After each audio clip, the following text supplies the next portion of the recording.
Most of us who do knowledge work, particularly if we do it in teams, are aware of workplace culture. We're aware of how important it is.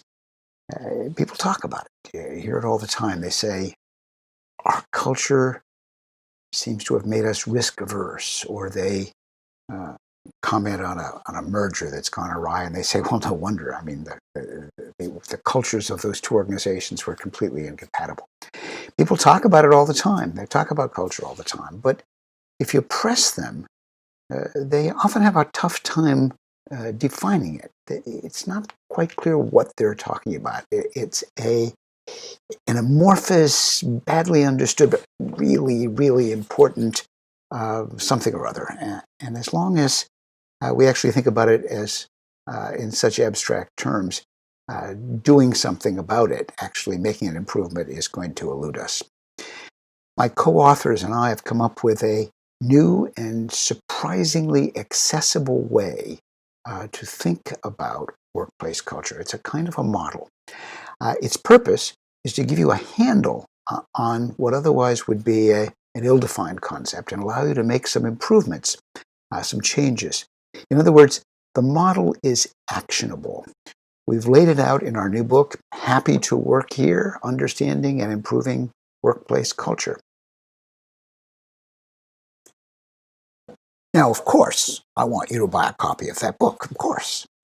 But I'm going to tell you about the model anyway. I'm going to give away some of the crown jewels. I've always felt that the best way to convey a new idea is to tell the story of that idea. In other words, how we came to believe in the idea, how we recognized it, how we came to understand that it might be useful for our purposes. So this is going to be the story of the idea that I call what culture is really all about.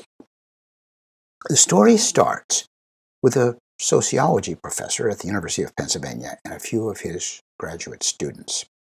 This was maybe 50 years ago. The professor's specialty was body language, the physical ways that we interact while trying to communicate, the nonverbal ways, the eye contact, the hand gestures, the intonations of the body.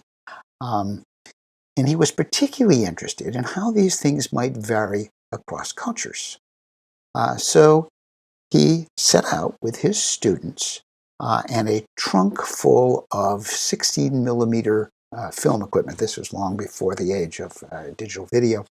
And they drove down to Washington, where he had persuaded the officials of the Indonesian embassy to allow them to film one of their gatherings. The Indonesian embassy is famous for its Disney-like exterior and some of its vaulted interior spaces. It has a ballroom with a domed glass ceiling and balconies around the second floor.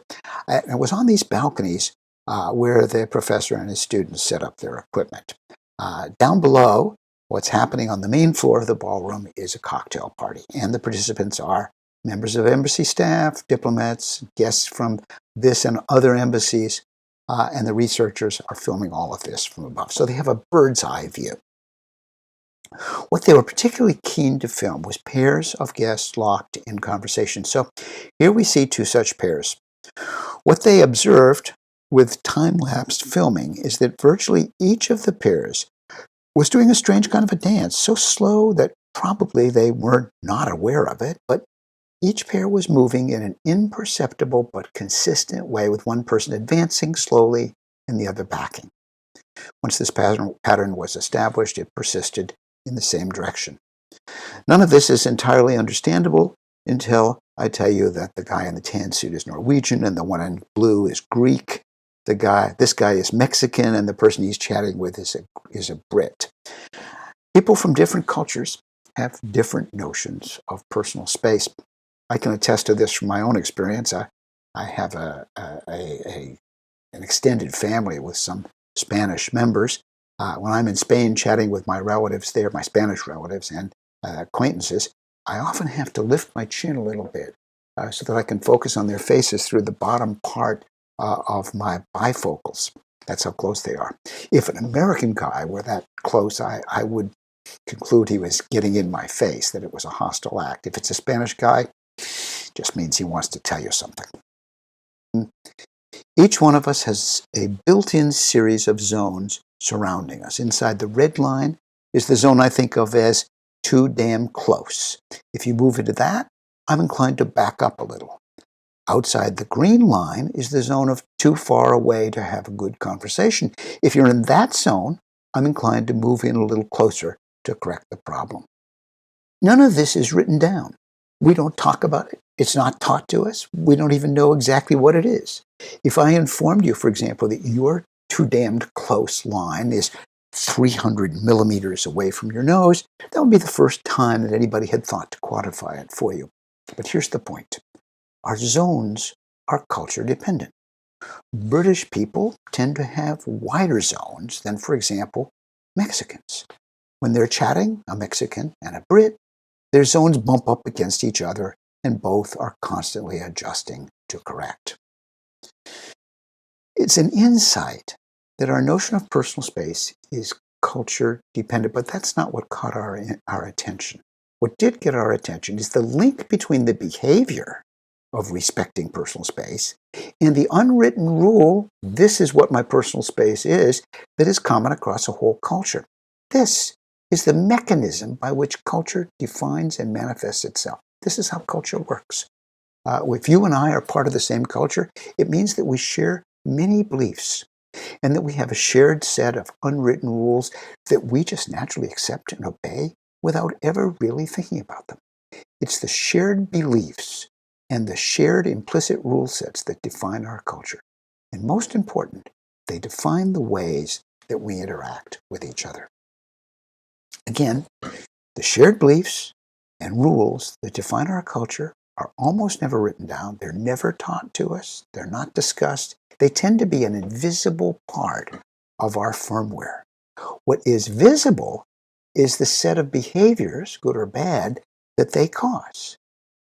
We're less aware of the beliefs behind them. Trying to improve the culture by focusing only on the behaviors is going to be a futile effort. It's the shared beliefs and unwritten rule sets that we need to focus on in order to get at the culture and make an improvement in it.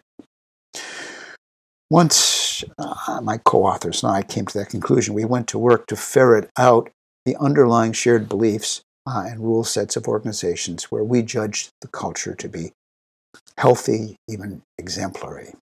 It's those sets of shared beliefs and unwritten rules that make up the bulk of our new book. Well, that's our pitch. What's yours? We'd like you to weigh in here. Tell us about some behaviors, good or bad, that you've observed in a workplace culture that you know. And then speculate, if you will, about what shared beliefs might be linked to those, might be causing them. In doing this, you'll be going through the very same process that we went through in researching our book. Let us know what conclusion you come to. Thanks in advance, and we'll get back to you. Thanks for watching. There's much more on workplace culture in our book, Happy to Work Here. Goodbye, and thanks for all the fish. Thanks for watching. There's much more on workplace culture in our book, Happy to Work Here. Goodbye, and thanks for all the fish.